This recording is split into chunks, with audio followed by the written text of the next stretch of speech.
This is Phantom Electric Ghost doing live on the air with Harriet Cabelly for the first time.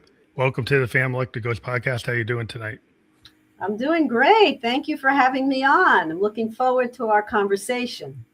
Well, we love to talk to people from all around the world. We're able to connect with you today, and I'm going to give a little promotion to the tool that we use to do that. Podmatch is the tool that links people host with guests, and so if you're a podcaster, if you take the QR code that's on the screen now and you scan that, if you're a guest, if somebody wants to be a guest on a podcast and you want to be able to match yourself with podcasts that your topics would align with, take your phone and scan that QR code now and check out Podmatch. It's a good tool if you want to get into the podcasting world. So without further ado, I'm going to get into talking about your background. Before I get to the heart of your story, I ask every guest a couple of questions. What motivates you? What motivates me? Living a great life, being energetic, being curious, loving to learn. That motivates me. Yeah, because what and why, and the follow up with that is like, why do you do what you do? Do what I do professionally, do what I do in general. Professionally, yeah. Professionally, I'm a therapist and I've always wanted to be one since I'm a kid. I've always been intrigued by how people think, how people act, the field of psychology, and it's meaningful. And for me, it creates very deep conversations, and it's in the service of working with people to help. It's my way of helping. Yeah, I think it's interesting when you talk to people who are mentors or therapists, that people like to work with people and then take the benefit of their skill set or their experience and kind of pay it forward. And you said pay it forward, so I'm just going to interject that is since I've come through my cancer, that's been my mantra, is I want to pay forward the gift of my life. So you said those words, so I had to pick up on that. And just to disclose, like I'm 58, but when I was 27, I had a level 3 sarcoma. Oh. And so I went through radiation and 3 surgeries, and I've been cancer free since I was 27 years old. So I understand that, like the struggle of actually going through it at a young age, because it was really interesting when that happened to me. There was a lot of people around me that I thought would understand, and they just like disappeared. And then other people who I never thought would be there, like were there. So there were certain people stepped up, and it was unexpected. Right. Yeah, we get surprises like that. I had the same experience when I was going through my cancer treatment. Some people you expected were not always so great at being there, and some people you didn't were like, oh my God, they're showing up all the time. So, people are people. So we have expectations, and some meet them and some are a little whatever, but in the end, it's good. It's kind of like when you have the crucible moment in your life, something like, anything that happens to you that, cancer is traumatic, and like any kind of post-traumatic stress type of event, it can actually be a crucible moment that makes you look at like your life like a Victorian, looking in the looking glass, like a poet. It's like the looking glass is like, what am I going to do now? And also, like, if you survive, it's like, hey, I survived, so I can do anything.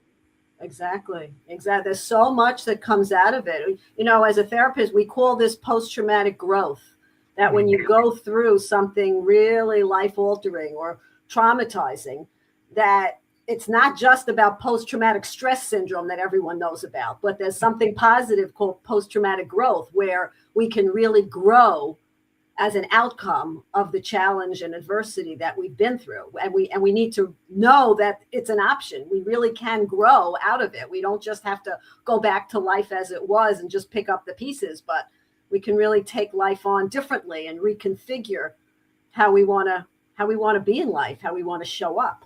Yeah, it's like the idea of like thriving versus surviving versus like a victimology, is like you're playing the victim rather than saying like, hey, here's an opportunity. Right. I always look at it like, if you get a challenge, like since I'm a musician, right? What you do as a musician is you try to go into areas you're not the best. It's stuff that you aren't the best skilled at, right? As an artist, you tend to push yourself into places where you're not fully comfortable. Because Oh, that's where the really interesting things happen. If I right, just do the same thing all the time, it's kind of like muscle memory. It right. doesn't really push the envelope. Right, right. So it's like a quote I have on my fridge. I think it's by Neil Walsh.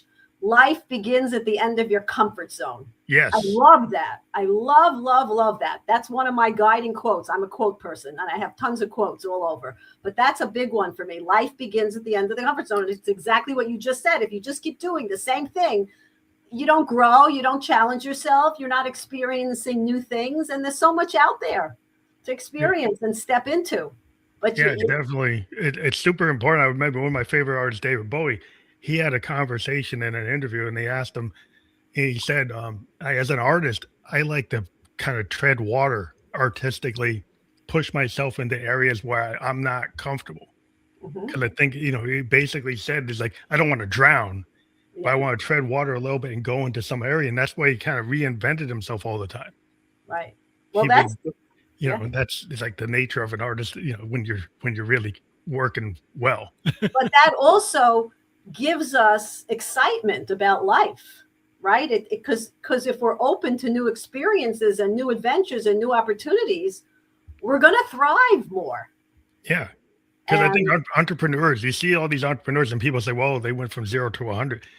Entrepreneurs, if you actually check like their life story, there's a lot of failures that's right. before you got to the point where you were successful, because they're willing to try things. They're That's right. really to push things, and they get bored and they go into another area. Right. Right. Well, they say success is not a straight line. It's a squiggly line. Yeah, it keeps on going. Like you Because never. it's a step forward and it's a step back and it's a step forward. Nobody has a straight line straight up to success, because we learn from our mistakes. If we're not going to be brave enough to step into unknowns because we're afraid of failure, then we're not going to get to that great point either, because we'll just stay comfortable. And staying comfortable sometimes, at least to me, means staying small, Well, yeah, it's like in the staying box. in our own bubble. It's kind of like in the box kind of mindset. Like if you're like stuck in the cubicle, you're stuck on the assembly line, you Yeah, get into a bad loop. You're doing the same thing, but you're not happy. right.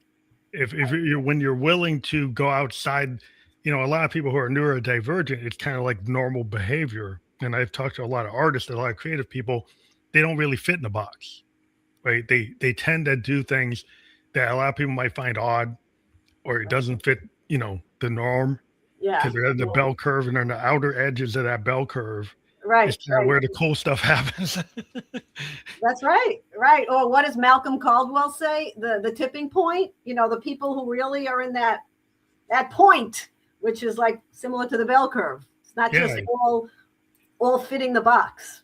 yeah, because it's really interesting. Because I've been in the corporate world in my other hat as a software guy, and you get these people in these big Fortune 500 companies. They say, "I want that creator kind of energy," but then they proceed to put you in a box. Versus like if when I worked for a startup, there was no box. You could kind of do whatever you needed to do to get done. If you're Right, willing to kind of push it, you right, could get it.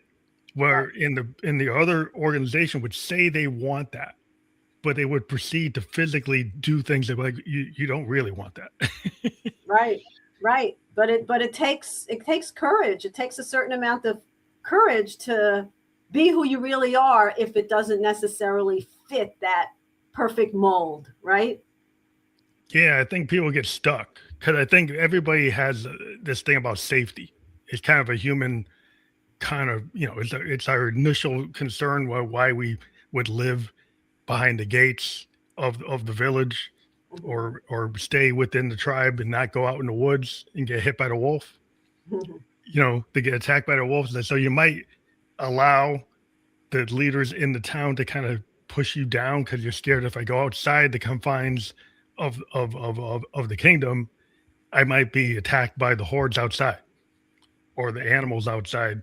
But Right. if I actually take that step to go out and do my own thing, I might be very successful. But I was kind of told maybe I won't be successful. Right. Right. That's why it comes from a lot of inner strength to push ourselves outside of our comfort zone if we really want something and not listen to the naysayers. But that takes perseverance. It takes stick-to-itiveness. It takes certain character traits to say, I'm going to do this no matter what. I'm going to keep trying because this matters to me.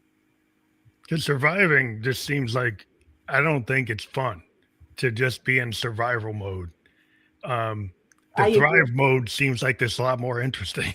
I agree. That's why when people say, oh, you're a cancer survivor, and I am a cancer survivor, but I much prefer the word thriver. To me, it has more energy, more vitality, just the word. And, words make a difference. Yeah. Words really matter. Our language matters. And thrive, it just connotes a very different level of vibrancy. And that's what I aspire to. And that's how I want to live my life, with that type of vivre and vibrancy and excitement, because there's great stuff out there, even within the bad and the problems. Yeah, because if you're in the survivor mode, then people feel like, oh, they feel bad for you. They have empathy for you. But then he's like, are they really going to expect you to, exceed their expectations? Or the filter they have is they see, oh, you're a survivor. Yeah. They might not see you as this cutting edge, creative mind that just pushing all these boundaries. Say, well, you're a survivor, and they just put you in a box. It's like, that's the lane you're in. Yeah, it's true. Yes, words tend to define us. So even when I write up things now for different speaking engagements or whatever else I'm doing, writing, I tend to I will put in survivor and then X it out where it's a visible X to show that I'm intentionally crossing out that word and putting in thriver. Mm-hmm. Because to me, it takes on a very different meaning. Because sometimes people feel like when you have grief and pain, there's some people like they don't maybe think that you should ever grow out of it. Some people feel like, well, you lost your husband, like you can't move on. There's some folks that would think like you should just stay in that place. Whether you lose your wife, is like, oh, you should just stay in that place. It's like, well, maybe that's what you think I should do, but I'm not going to do that. Well, the person who's left behind, the griever, sometimes does feel that they should stay in that place only because they feel a sense of betrayal. And if they go out and start to live again, shall we say, that are they betraying their loved one? Their loved one, yeah. Or the memory. So grief is complicated. I mean, that's one of my main areas in my work, but grief is complicated, and we don't have enough of a grasp in our society of what grief really entails. And everybody's situation, everybody's story is different. And so like you said, it's like when you have someone who's going through that, like how do you help somebody navigate that? Because like, what's the right time for this individual versus the right time for another individual? It's not all, everybody wants to put things like, it's just 10 steps. Here's 20 days for this. And exactly. You should be okay after a year. You should be okay after 6 months. You should be okay after 5 years. It's like, well, everybody's different. It's like, I don't know what continuum that's going to work for this individual.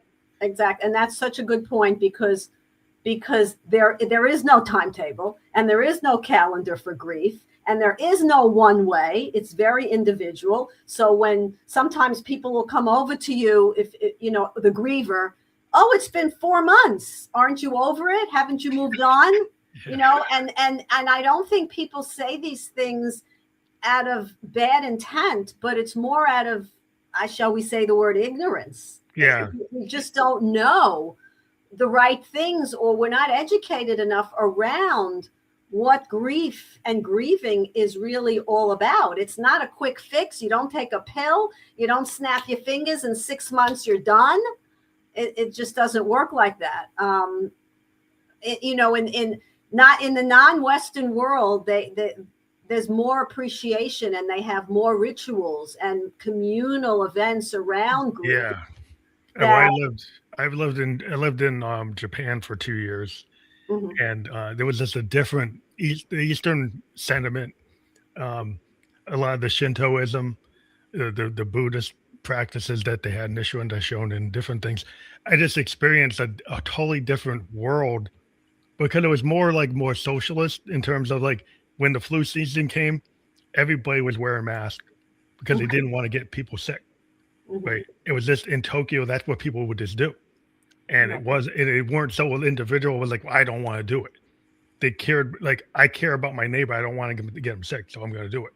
And so there's this different mentality, because it's like in the society there was this more idea. I was like, I care about the community more than my own individualism, where our individualism is like our badge of honor, maybe to a point where maybe it becomes not so great. Yeah, I mean, there's a lot around this. You know, I'm Jewish, and in our faith, we have a lot of rituals around death. I mean, there's the week of Shiva, and there's the first month, and then there's the first year where people pray a prayer called the Kaddish. So there are things instituted into the culture, timeline, into our culture, into our religion. And even with that, like during the Shiva, when people visit you the week after you buried your loved one, I mean, the comments that come out of people's mouths are just, again, not because it's ill intent, but it's ridiculous. Like, we need classes in what to say to people who are grieving. Well, it seems like a lot of times, like, we just think so much about STEM. We think about like teaching our kids like what it is to like succeed financially within the capitalist system. But we don't teach them how to communicate. We don't teach them how to have a good relationship. We don't teach them the soft skills, because like, oh, that's soft. Right. But it's like they're pillars to a human being. That's right. And it is called the soft skills. And those soft skills are very important. That's the emotional intelligence, the EQ. And studies show that the EQ is a greater indicator of lifelong success than IQ. You know, you could be brilliant, but if you come to an interview and you can't make eye contact, or you can't get along with your fellow workers, so what good is it? Yeah, I've seen some guys in Silicon Valley, like the IQ is good, but the socialization is not good. Right. And that's why they've added a lot of emotionally intelligent, we call it EQ, curriculum into the schools. I used to work in the New York City public schools, and they had a lot of different programs to bring in emotions and socialization and feelings. We'd have a mood chart. I used to work with the little ones, and you know, use your words, and how are you feeling when he took your toy, and you'd point, oh, angry. I mean, there's a lot of realization around the importance of emotional intelligence and feelings, and just how we cope and how we deal. And the interesting thing is, I think, and this is my own personal bias, every time you see on TV or a movie where someone's upset, or they had a fight, or they're depressed, or whatever, where do they go to? They go to the bottle, they go to the bar, they drink. Yes. And to me, that's a horrible statement. We're teaching our kids. We're teaching them the wrong things, because, like, you know, if you have emotional intelligence, like they like looking glass self of the Victorians, is like, you do a self-analysis, self-critique, but also you learn. You have lessons learned.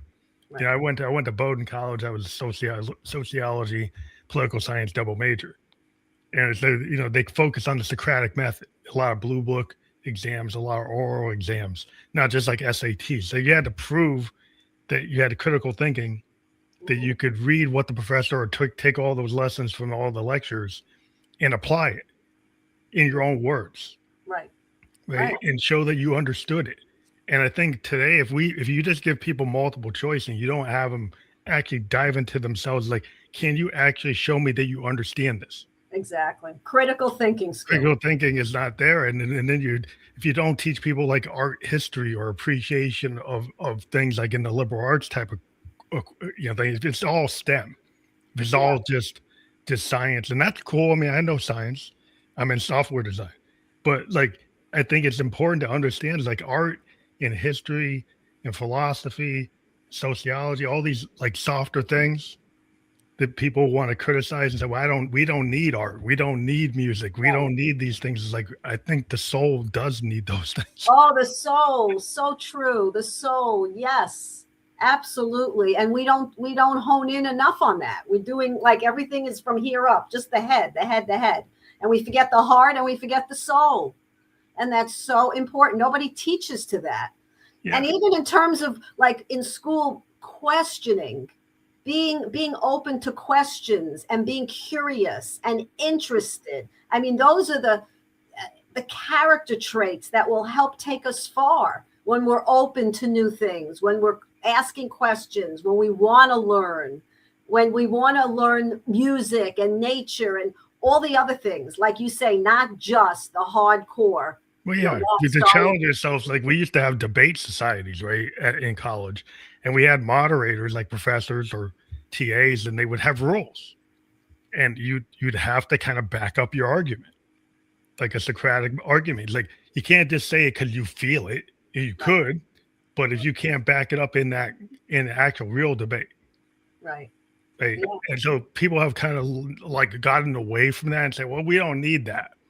Right. We just I just have to win. Exactly. And that's why, and that's a lot of our problems nowadays, not to go anywhere, anything political or anything, but just the idea of, we're so far from the idea of, can't we just agree to disagree? Yeah. And just respect our differences. Just respect our differences. That's it. Yeah, just have different schools of thought. There are different, Keynesian theories and this theory and that theory. It's like, go and argue your theory and show me why it's good. Then I'll show you my thing. Then we can agree that those ideas can exist in the same world. Right. And it's like people make choices of whether that they want to go this way or want to go that way. Right. But somehow we've lost some of the respect for differences of opinion and become so extreme, and it's my way or the highway.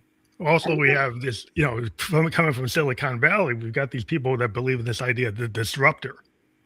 The disruptor believes they should just take everything that are in our social mores and our structures and our laws and our morality, and they say, well, that doesn't matter. We should just break it all and then see what comes out of it. And there's this mindset where they just want to tear down privacy rights, tear down social rights, your medical history rights. They say, well, my machine has the ability to grab everything. Mm-hmm. But why should I let your machine have everything? Right. Well, to me, that's a lot of what AI is going to do. Not that I'm at all educated around AI. That's the argument with AI, is they believe that they can get rid of your privacy rights.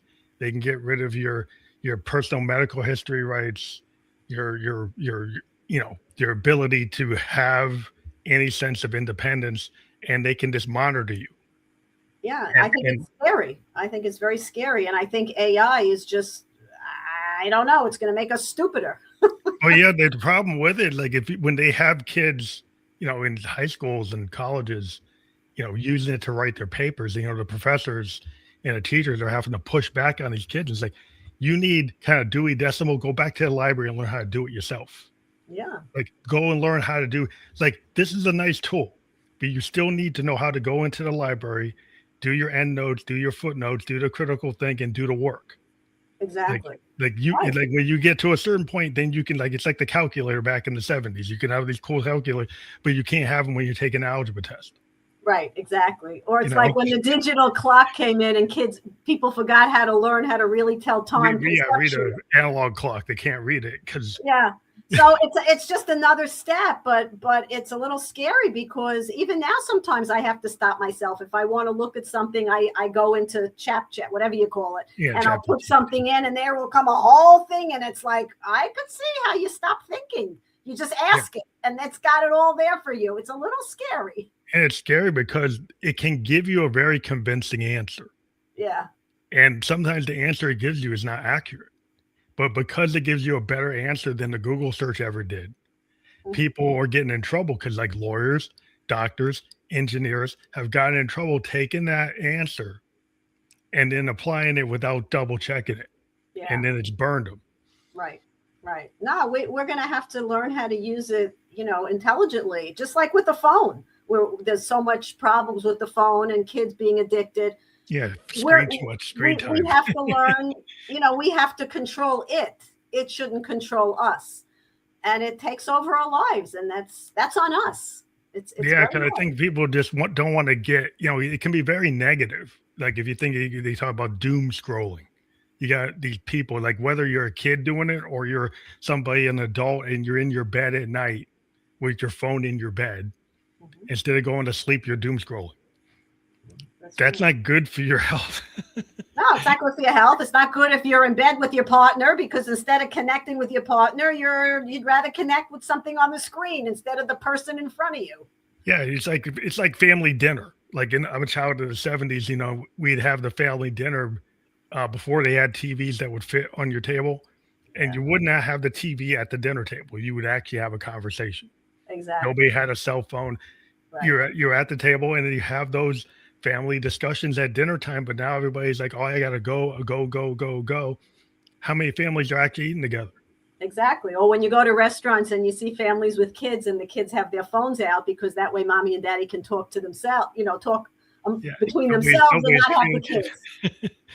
Every generation has their thing. When I was raising my kids, like you said, it was TV time. We had to monitor how much TV time our kids were watching, and not bring food into not bring our meals into dinner to TV time. Now it's Mhm. the phone. Then and the computer. Next, it's gonna be, we have to monitor AI. I mean, every phase is gonna have a new piece of technology that's on us to really monitor and learn discipline around it and set boundaries. Yeah, Otherwise, we have it's over. Yeah, you have to stop and think. It's like, sometimes it's good to physically get a book and actually read a book. And Or sometimes it's good to not do anything. And sometimes it's good to be bored, yeah, because, probably as a musician and an artist, some of the most creative ideas come out of being bored, or you're laying in bed looking up and, you can hear your thoughts, or you're taking a walk outside without sticking in the pods into your ears, and thoughts come, and it's, oh, and yeah. you could start hearing yourself Well, you and have to have having that ideas. unplugged time. Because like I live in New Hampshire, I go out into the pines by the Merrimack River and walk the river trail. And I don't have anything on. I don't have my earbuds in. You just sit listening to the river, taking a walk, That's and beautiful. you can get a lot of good ideas. I've gotten tons of ideas musically, just walking out in the woods, and I mountain bike too. And then what I like about the biking is like you can't have anything connected with your mountain biking, in the woods. You have to focus on just being in the woods, on that bike so you don't fall off the bike. So Right. you get into this kind of zone where you're not connected to the net. You That's can't great. be thinking about other things. You just kind of got to be in that moment of Right. doing that activity. That's great. And there's so much research that shows how healthy it is to be out in nature and the woods, and how nourishing to our mind, to our soul, to our whole well-being is to be out in nature. So Yeah, much is there. I think there was a poet that said nature is the cathedral. Oh, I think Longfellow or Hawthorne, one of the great like romantic poets said that, oh, and I it like is that. it's very sustained. I love like Wordsworth and Blake, and I'm Uh-huh. always like it's part of before I became a musician, I was really into a lot of poetry, even the Harlem Renaissance stuff. And I just like the poetic form is kind of like, it's just a short form, like it's a story. You still telling stories. You have the epic poems like the Odyssey or the Iliad, but Right. it's a different way of telling a story. Oh yeah, it's beautiful. It's like ballet and opera tell stories Yeah. differently than going to a Broadway show, right? Yeah. It's just a different type of art form, but it can be very powerful because sometimes less is more. Oh, definitely. Two lines of a poem can get a chapter in of a book's ideas. Definitely. Yeah. You can Yeah. do it like if you get some painters, it's like, well, I could have all these layers and brushstrokes, or I could be a little bit more space. Even musicians, we talk about the space between the notes. Ah. If you have to kind of be really daring to leave space between your notes, because it could actually reveal like that you're actually making mistakes, or it's Uh-huh. not like if you overlay too many things, people can't really tell what's going on. They get Uh-huh. overwhelmed. Uh-huh. If you Yeah. have less there, then there's more focus on it. So then you have to actually be better at playing. Yeah, that makes sense. And it brings to mind the idea of silence. You know how a lot of times we're uncomfortable with silence, with the pause, and yet so often it's in that silence that we can respond better to situations, rein ourselves in so we don't react with intensity. That silence, silence to hear ourselves. But we shy away from it. Where in general, people will come in right away. They turn the TV on, the radio. We're not comfortable with silence, and we need to be more, because those are some of the meditative qualities that can help nourish, again, going back to your word, the soul, and just help us overall. Well, meditative practices. Yeah, because I was in Japan and I learned about like Nichiren Daishonin Buddhism and meditation and chanting and just like breathing exercise and Tai Chi. And just when I was in the Eastern world, there was like it was really interesting because I was working in Japan, downtown Tokyo, and they have these little like parks in the middle of Tokyo. And during that, anytime during the day, people were doing Tai Chi, people were doing meditation. And you see these salarymen with the guys in the three-piece suits, and they're doing Tai Chi during the middle of the day. They would just leave their desk and go out to this park and do Tai Chi, or sitting there drinking green tea and kind of meditating, or, have people chanting and doing all these, things that are not what we would see. Maybe in San Francisco you'd see it, but you wouldn't see it anywhere else. Well, you might not see it out in public, but you'll see it in certain studios, like yoga studios. Yeah. I'm starting my Tai Chi class next week at my local community center. So they have it, but it's not out in the open. Yeah, it wasn't out in the open. You could just go out and he's like, wow, it was just right in your face. Yeah. And I just thought it was really cool because it just gave me a different perspective when I lived there. Just in terms of language itself, there was like less is more, because it's like a character-based language. Okay. There's a lot of like, katakana and kanjis are symbols, unlike our English language, and the symbols can mean a lot. Mm-hmm. And you actually, when you got a Japanese document, because I was at work and I have these translators and stuff, the documents would be way shorter. A lot shorter than our English version of a document would be way longer, because we had to say, you had a lot more words to it than they did.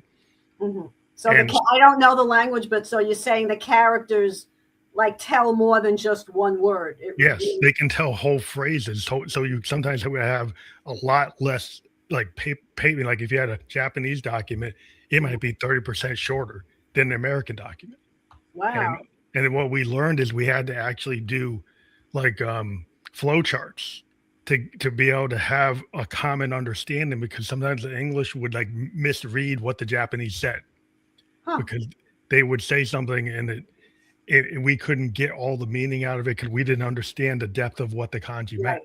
Right. Interesting. Very interesting. But, along the lines of those practices, you're saying meditation and Tai Chi, those are very restorative. Like, so when I was going through my cancer, I implemented a lot of that just to help my body relax and just feel more present, take away some anxiety. I mean, there's a lot to be said for those practices that are really beneficial. We call it the mind-body connection, that whatever is going on physically for us, if we calm down our nervous system by meditating or by breath work, we lower our levels of stress, of cortisol, which enhances our well-being, minimizes some pain. I mean, there's a lot of studies on this. So personally, I'm very interested in that mind-body connection and all of these practices that are getting more popular with Western medicine. Yeah. And that I'll say, definitely. I think it's super interesting because a lot of Eastern practices, a lot of indigenous practices for thousands of years had a lot of these elements. Right. The kind of Western medicine kind of poo-pooed it, didn't look at it as important. And I found, like you said, you were diagnosed with non-Hodgkin's lymphoma in 2022, right? Mm-hmm. And like what you find is, like, I don't know, as a cancer patient, I started looking for beyond the chemo, beyond the radiation, beyond all the surgeries. Absolutely. What else can I do, like spiritually, with my diet? Started looking into like food, like water, like what's in my water? What's in my food is and it's funny you say that, because we ended up getting a whole new water filter in my house after I finished treatment. And I had a fabulous oncologist.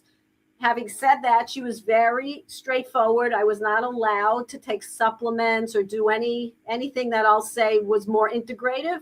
But as soon as I finished my treatment and I rang the bell, the first thing I did was get my tribe of my type of doctors, my integrative doctor, my metabolic nutritionist, all of that stuff, because that speaks to me.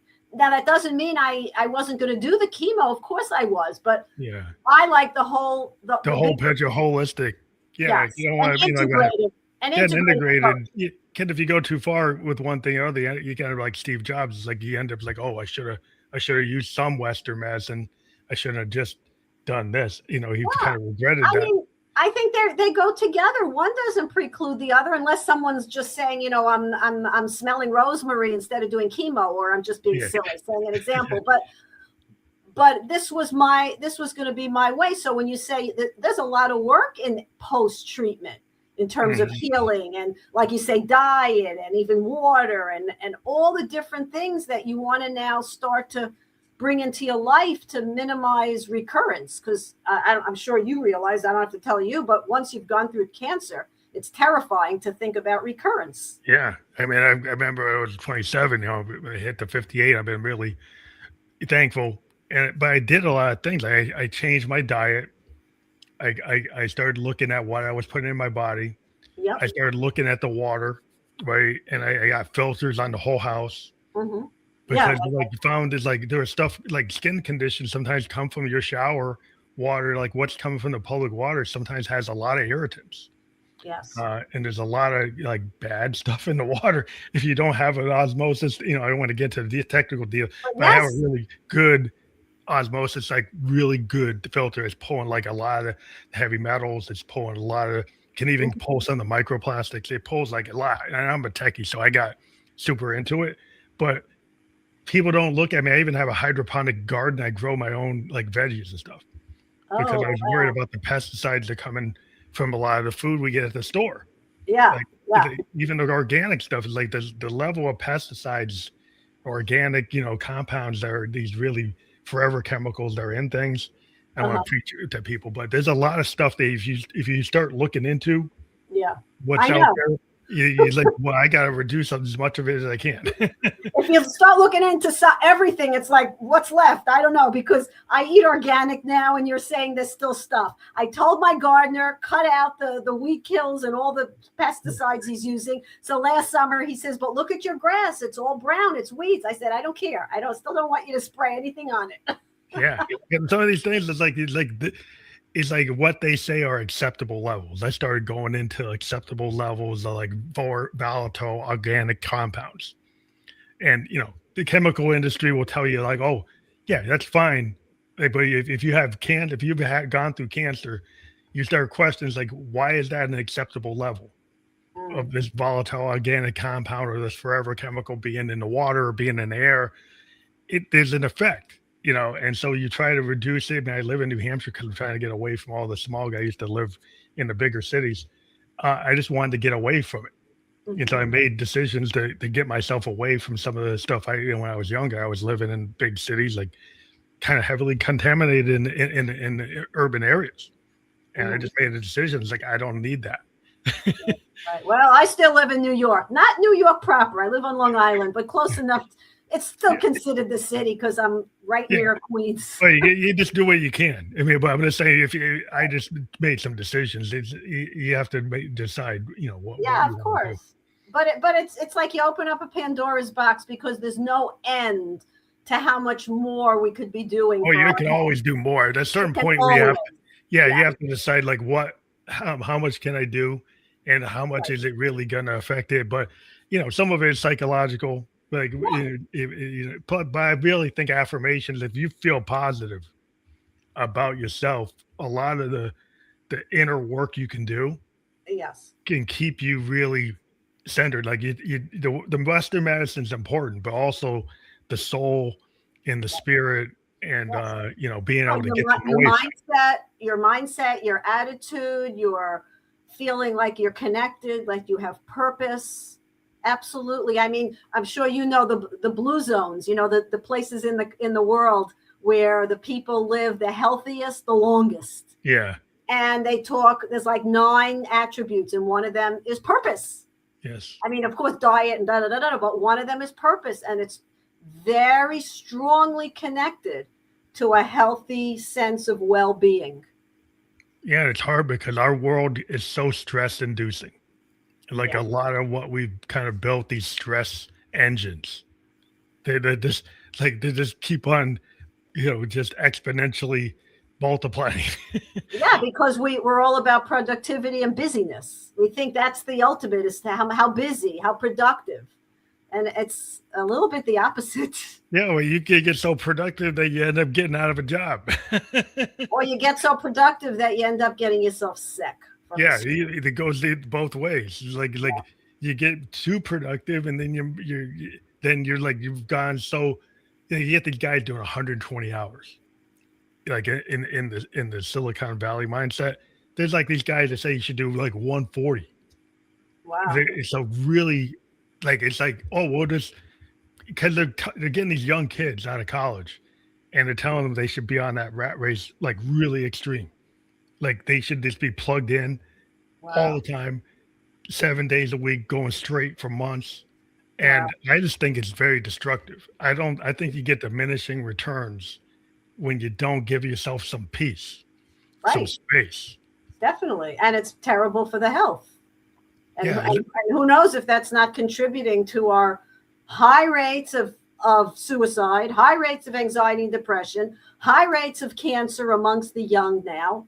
I mean, we're in one of the richest countries in the world, and we have one of the worst bad health outcomes. Yeah, I mean, we have these really bad health outcomes because we don't, like, if you go to Europe, right, and you look at how much time they have off for vacation compared to us, and like we hardly take any time off, and then they give themselves a lot of breaks during the day that our companies would be unheard of. People doing 2-3 hour lunches, and and some places still do their siestas. It's like you go to South America. It's like how are they productive? It's like, well, they actually can be a little more productive than you. Right, like you said before, because less is more. Yeah, it's like a lot of times today, when they found out during the pandemic, when they let a lot of people work from home, and they thought they had to, all these micromanagers thought, I need to look at Johnny in the desk. And I gotta make sure Johnny's at the cube. Gotta check how many words per minute he's typing on his computer. They're monitoring like you. And then they found that even if a guy did like 4 hours at home, those 4 hours he did at home, he was more productive. Right. He was more efficient than the 8 hours or 9 hours when he was in the cube. Right. Because he's less stressed out, because he's at home. He's able to handle some things. And then they still proceed to say, "Oh, let's put him back in the cube." Yeah. It's like you didn't learn anything. Yeah, we're back where we started. Although some people still don't go in 5 days a week, maybe they go in 3 or 4. Yeah, but we're pretty much back where we were. I'm 100% remote because I kind of forced it. Yeah, I'm not sure the lessons we learned back then have stuck with us. Maybe a little bit. Hopefully, a little bit. But you got to set boundaries. I think a lot of people, they don't set boundaries. Like, you have to set a boundary, like in your life, in your personal life, at like a microcosm level. Like, I was a sociology major, but like in your own life, of course, you set boundaries with in your family structure. Right. Well, you said that before. You alluded with like phones, like don't take the phone into the restaurant, or don't take the phone into your dining room table. Setting boundaries. Of course, don't take it into bed with you. Put it outside your bedroom. Yeah. I agree. We have to set boundaries. We're not great at that because we're very hooked in. Yeah. We got people like suddenly I saw the article. It's like, should you take a text message from your boss at like midnight? Like, and there are people that feel like, well, I might get fired if I don't. Yes. So they get put on this train where it's like, if I'm a full-time employee, I'm salaried. It's my obligation. If my boss pings me at 2 a.m., even though I don't work the third shift, I still got to take it. And I think I don't think that's good for peace of mind. It's not. And It's I not. think people should push back. Of course, because it's being on for 24 hours and there's no balance. You know, we used to talk about balance in our lives. I don't even hear that word much anymore because we're so far gone from that concept of balance between work and leisure or work and home life. It's just all overlapping. And I think we're paying the price because I think there's a lot more chronic illness and all kinds of diseases and weight issues. I mean, our society physically is not well and mentally is really not well. I mean, as a private practitioner, I could say that most clients I see, even if they're doing considerably well, everyone's on medication, anti-anxiety, antidepressants. I mean, Yeah. It just seems really it's so interesting. A lot of times, like health plans don't even consider mental health. Like I'm a diabetic, I'm a type 2. No one would tell me that I can only have like 5 visits Mhm. for my diabetic health. If I need to go see my doctor, I'm going to be able to go. Right. But like if you have a mental health, there's some plans that's like, oh, you can see your therapist like 10 times a year and that's it. And then you Right, have to pay out of your pocket. right. And so then it's like you don't consider that at the equal weight of your type 2 diabetes, but that can still take you out of here just like the diabetes. Oh, 100%.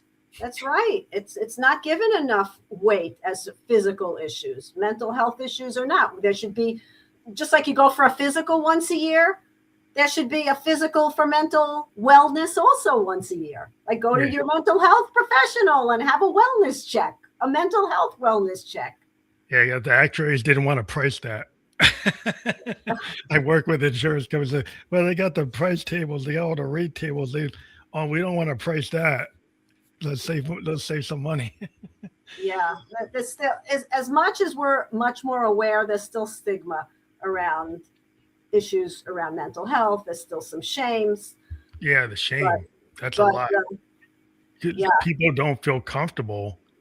Like a talk. lot of times, like I don't know, but I know men I've been around, they do not want to talk about those things. A lot of the men until unless they well, it's weird, it's strange. Like a lot of the guys I know that are really like athletic sports guys, they don't want to talk about it. But all the artist guys I know, they will go into it. They will. The Yeah, the people who I know that are poets or writers or filmmakers, they'll have long discussions.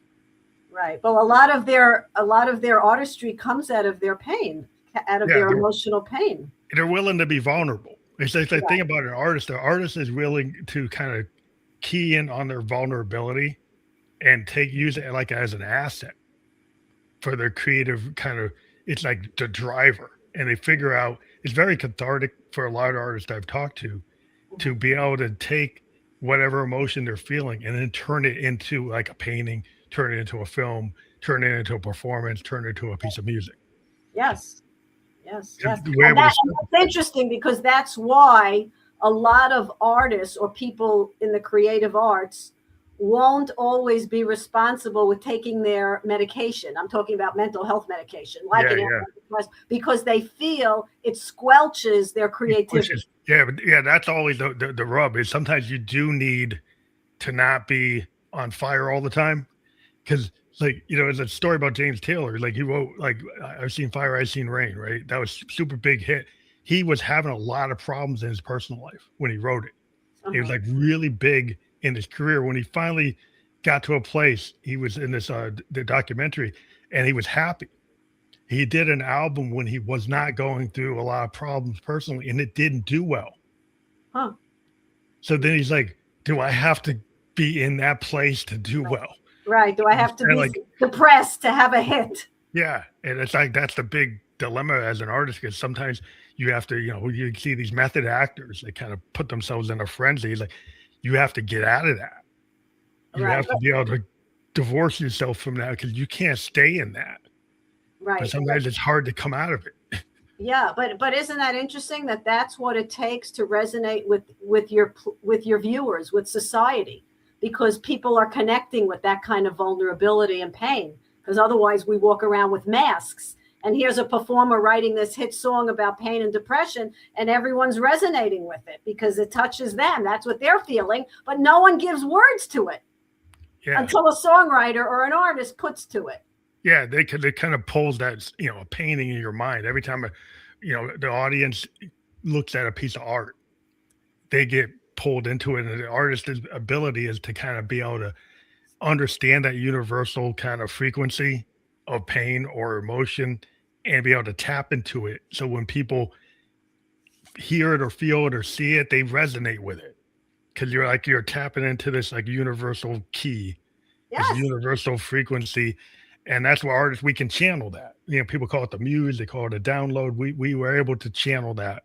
Right. Right. And we have to be careful. Like you said, we have to take our meds.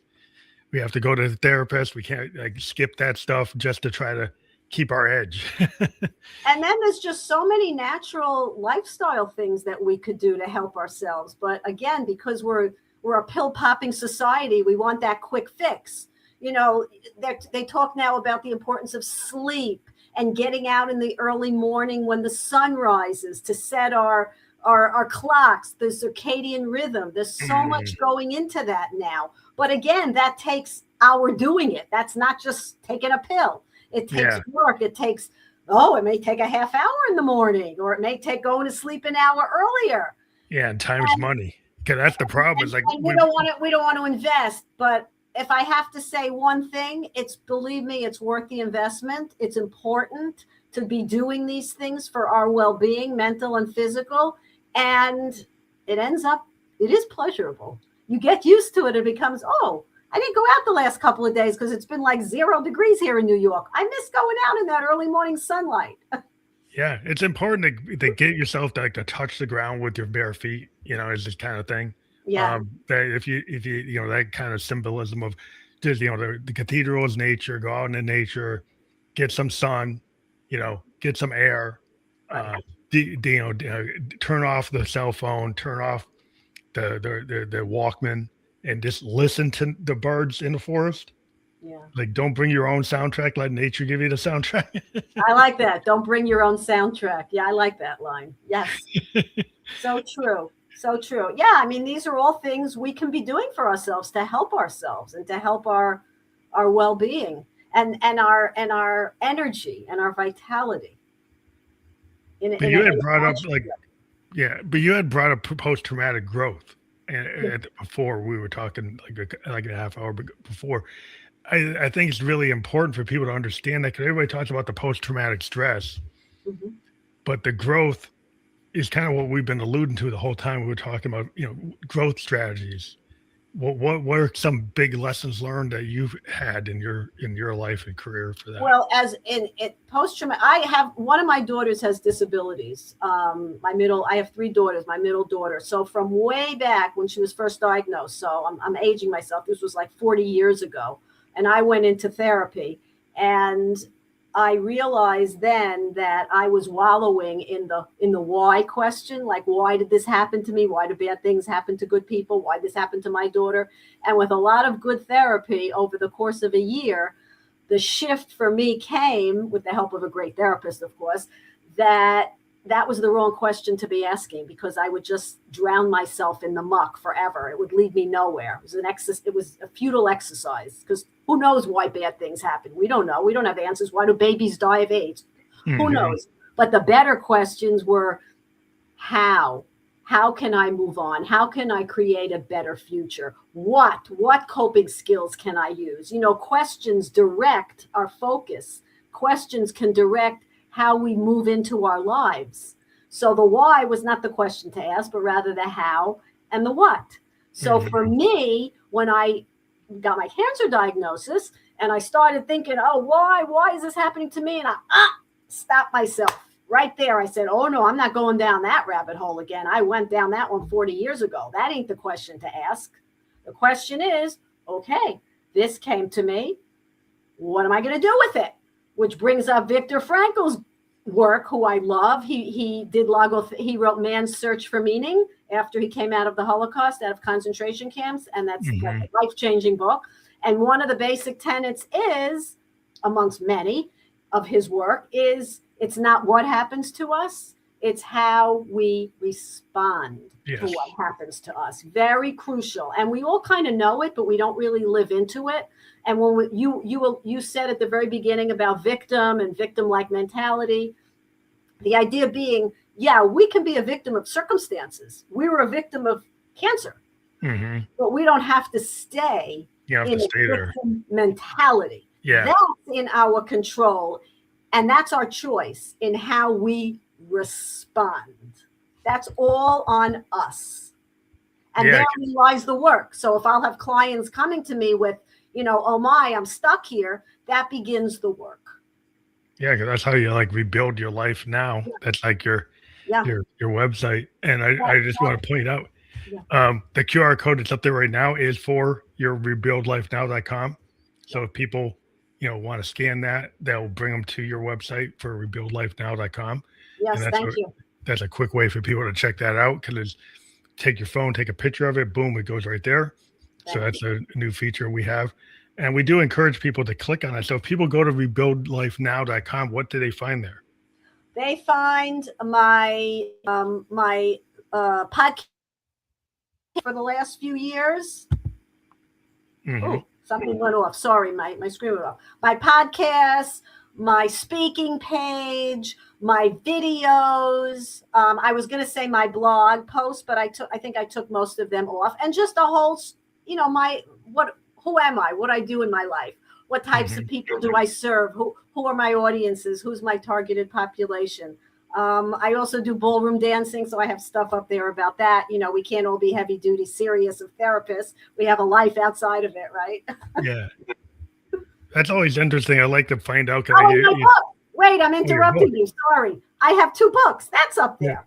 Yes. Oh, that's where your books are. Yeah, because that's because you're an author. You've written you've 2 books so far, so people can get that and they can go right to where they can purchase the books from your website right there. And what I want to let people know that the links we have below will be clickable on the channels that we're on. So we're on LinkedIn, YouTube, and Kick, and within the podcast descriptions on those channels, those links are clickable. So for those of you that don't like QR codes, you can still get to that.